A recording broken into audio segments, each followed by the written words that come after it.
The Vampire Diaries and the originals are two of my favorite shows, and just like with all shows, they both have their highs and their lows, but which one reigns supreme? Which show is objectively better? And why are they objectively better? Now, just like with all my opinion-based videos, I do try to be as objective as I possibly can, but it's still just my opinion. So feel free to disagree, and let me know in the comments which show you believe is the better one.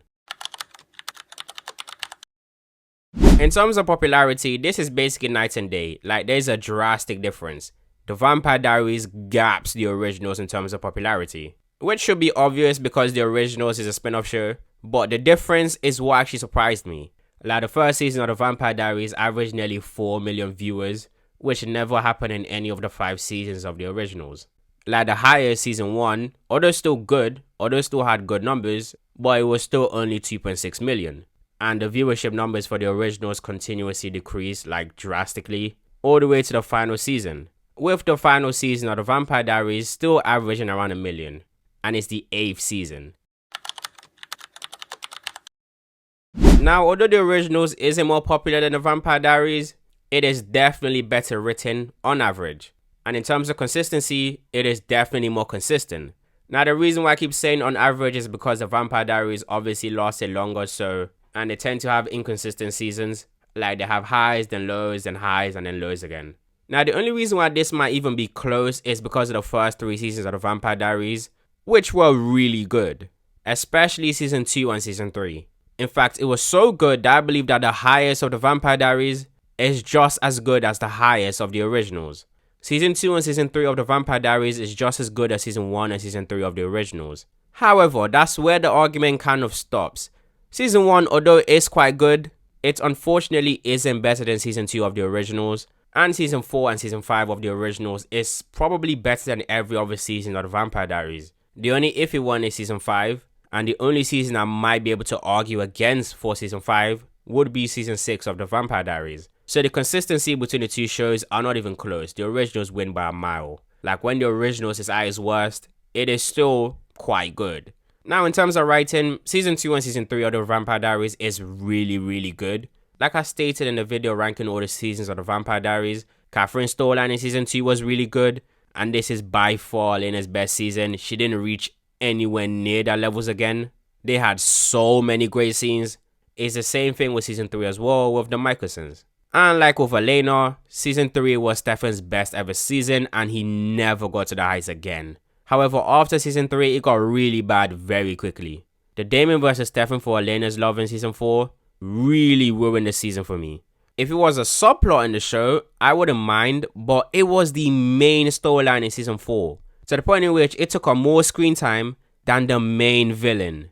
The Cyborg storyline for Elena was just terrible, and it's not even just season 4. Season 5, although it had a decent start with Ketsia and Silas, but the rest of it is just the Travelers, and they are some of the most boring characters in the entire verse. Like, they were so bad and they were so boring that I blank out that entire part of the season. Season 6 was more so entertaining than it was well written. The only really well written storyline was Damon and Bonnie. Season 7 was just abysmal and just all over the place. And season 8, they didn't even know what they wanted to do. With the originals, their writing was still top notch throughout the entire show. Although it still had some dips, like drastic dips, but it was still decent to good. The only issue is that it had a bit of a villain problem, which I'll get into later on. Characters is a no-brainer because the originals win it by far.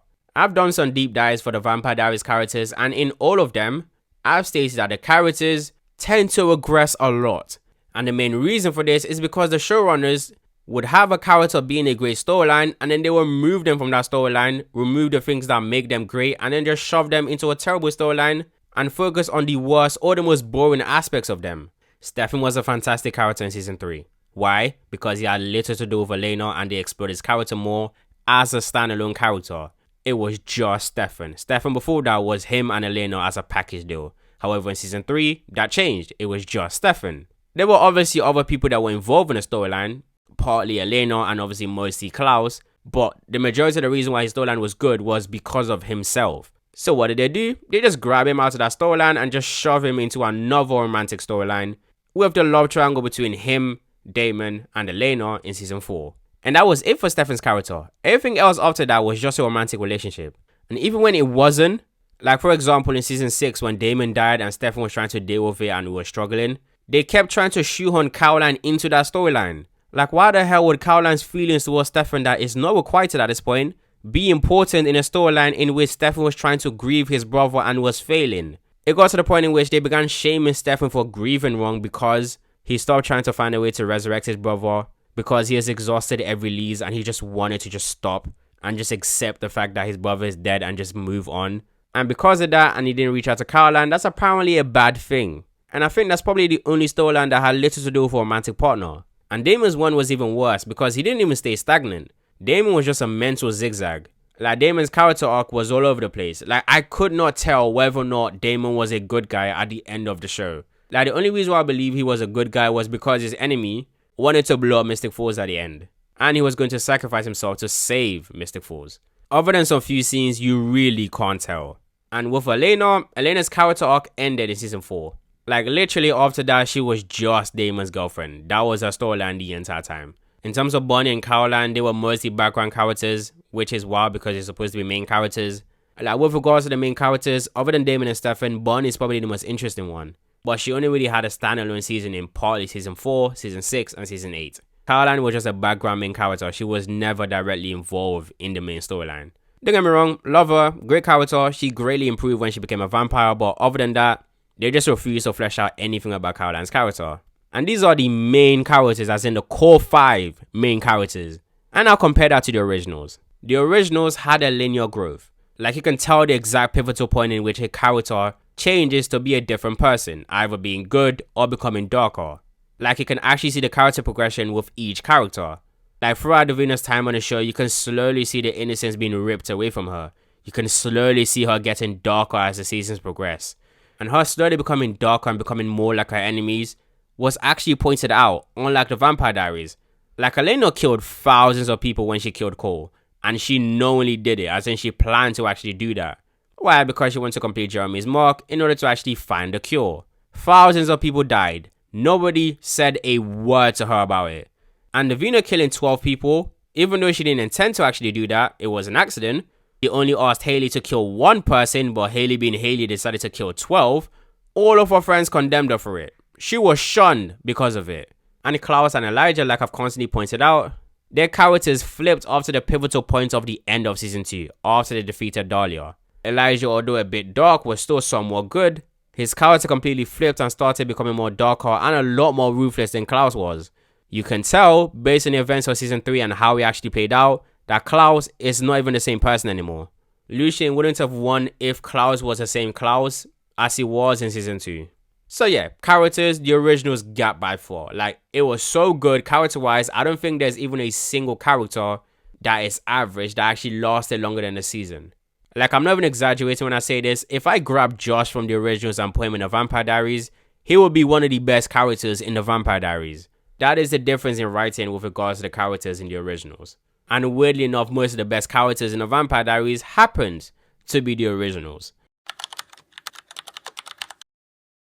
I think this is one of the biggest reasons as to why the Vampire Diaries really dropped in qualities in the later seasons. Mainly because they decided to make the main thing for the later seasons romantic storylines. As in, that is the main part of the show. The best relationships in the Vampire Diaries isn't even the romantic ones. It's the platonic ones. The ones that the showrunners just didn't want to lean into. There is about 4 well-written relationships in the entire show. Damon and Stefan, Klaus and Rebecca, Klaus and Stefan, and Damon and Bonnie. That's it. And the main reason for this is when they actually had romantic plot lines, they were more focused about the relationship than the individual characters within the relationship. Like for example, Elijah was mad at Katherine for killing Jeremy. Yes, the same Jeremy that killed his brother. And the reason why this happens is because they were more focused about Elijah and Katherine's storyline than Elijah being Elijah. Like I feel like Elijah's character was so close from being ruined in the Vampire Diaries. And this goes for flat out every single relationship that occurred after season 3. Like Elena was a walking contradiction throughout season 4, mainly because they were more focused on a love triangle between Elena, Stefan and Damon. And Stefan got typecasted as the guy that has to be in a relationship. Like they'll be like, oh, Stefan was great in season 3 because he was a standalone character. Why don't we just put him in a love triangle? And then when the girl picks somebody else, why don't we put him in another relationship? I mean, Klaus and Caroline ended ruining Caroline's character. If they didn't demonize Klaus, then it would have been a good relationship, but they did. They wanted Klaus to be like Damon. Having him be good, then bad, then good, then bad, then good, then bad. So what's the point of Caroline being there? Like, Caroline was going to change Klaus's character. She didn't. Like, the whole thing was trying to facilitate growth within Klaus. But there was no growth. Klaus was the exact same when he told Caroline that he loved her, and it was the exact same when he left Mystic Falls. Now, the originals was the complete opposite. They leaned more to platonic relationships than they did with romantic relationships. Now, don't get me wrong, there were some romantic storylines, but some of the worst storylines in the first 3 seasons, and some of the most boring storylines in the first 3 seasons, happened to be romantic storylines. Hayley and Jackson was terrible and boring, and this might be a bit of a hot take, but Hayley and Elijah, their plotline, as in that relationship's plotline, was not really good. In fact, that's probably some of the worst storylines of both of the characters. There was really only 2 good romantic storylines in the entire show, which was Klaus and Cammy and Kol and Davina. The rest of them weren't really good. However, you wouldn't really notice this because the show didn't really rely on it. Like, Elijah and Hayley are 2 of the main characters in the show, and their relationship wasn't ever a major plotline. It was weaved through different plotlines. In fact, it was a small section in both of their story arcs. Even with Klaus and Cammy, that was also weaved through different plotlines. However, with Vampire Diaries, romantic relationships is the main plotlines for certain characters. In the originals, the biggest type of relationship that was the most in your face was the platonic relationships. Klaus and Hope, Klaus and his siblings, Klaus and Hayley, Klaus and Marcel, Elijah and the Strix, Vincent and Marcel. Like, the platonic relationships and even the romantic relationships, even the ones that said aren't particularly good. You can tell everything about the characters within that relationship just by describing the relationship storyline or the dynamics between the 2 characters. Like, look at Rebecca and Marcel. Don't like the relationship, but you can describe everything about both characters from the relationship alone. You got Klaus and Cammy. You can describe everything about both characters just by the relationship alone. In fact, it's the same thing for every single relationship in the originals. No matter how bad the relationship gets, it never creates a character regression for any of the characters. Like, nobody was a walking contradiction. And if a character was a walking contradiction, it was done on purpose. In fact, it's constantly highlighted. Not just from other characters, but by the characters themselves. Yeah, this is also a win for the originals. Mainly because, although yes, Vampire Diaries does have a lot of good actors, but there were only a few great actors. However, compared out to the originals, almost the entire cast are great actors. They were characters that have no business being interesting. Why were they interesting? Writing, of course, is one reason, but acting is the major reason. If Vincent wasn't played by Yusuf Gatewood, I'm not gonna lie, I would not care about Vincent. In fact, he was so good that he made Finn, the boring Mikaelson, one of the most interesting characters in the show. Speaking of Finn, the actor for him in the Vampire Diaries, he wasn't that good. As in, he wasn't a great actor in the Vampire Diaries. Mainly because he didn't really get the chance to actually showcase his range. But in the originals, he was spectacular. He had really great scenes. In fact, in the originals, I think there was a great scene every single episode. I don't think there was an episode in which there wasn't at least one spectacular scene. Not just a scene of action, but just purely good acting. Like, if I remove every single fighting aspects of the originals, the show would still be interesting because 1, the writing is really good, and 2, the acting is even better. If I do the same thing about the Vampire Diaries, I'll get bored very quickly. And this is mainly because the great actors in the Vampire Diaries isn't flat across the board, compared to the originals in which almost everyone is a great actor. I don't even need to vent my opinion about Joseph Morgan in terms of acting. But just to let you know, like I've always said, he is the best actor in the entire verse. Yusuf Gatewood is also up there. Claire Holt is also up there. Phoebe Tonkin somehow turned an annoying character in Hayley into being a really good character in the originals. Now, this is where the hot take is gonna lie, because in terms of greatly written villains, the originals only really had one, and that was Marcel. Every other villain wasn't really a greatly written character. They were good characters, don't get me wrong, but in terms of individual characters, as in the villain themselves, they weren't really greatly written. The reason why the villains worked in the originals is mainly because of the impacts they had on the main characters and also future storylines. As in, no villains exist for no reason. Meaning, if you remove a villain, no matter how small they are, the character arcs for the main characters wouldn't make any sense. But again, this is one of the major flaws with the originals, because the villains actually was the reason why season 4 and season 5 weren't up to the standards of the first 3 seasons, because the villains weren't really greatly written. The impacts were there, of course, but they were terrible. However, when you compare it to the Vampire Diaries had multiple greatly written villains. Like you had Klaus and Rebecca, and if you remove all of the originals, you still have Katherine, Damon, Stefan in season 3, and Nadia. However, the problems with the Vampire Diaries in terms of the villains is that they had really great villains, and they also had really terrible ones. But in my opinion, because of the highs that the Vampire Diaries does hit in terms of the villains, I'm going to give this point to the Vampire Diaries. So what does all of this mean? Well, in my opinion, objectively, the originals is a far better show. Like by far, in so many ways.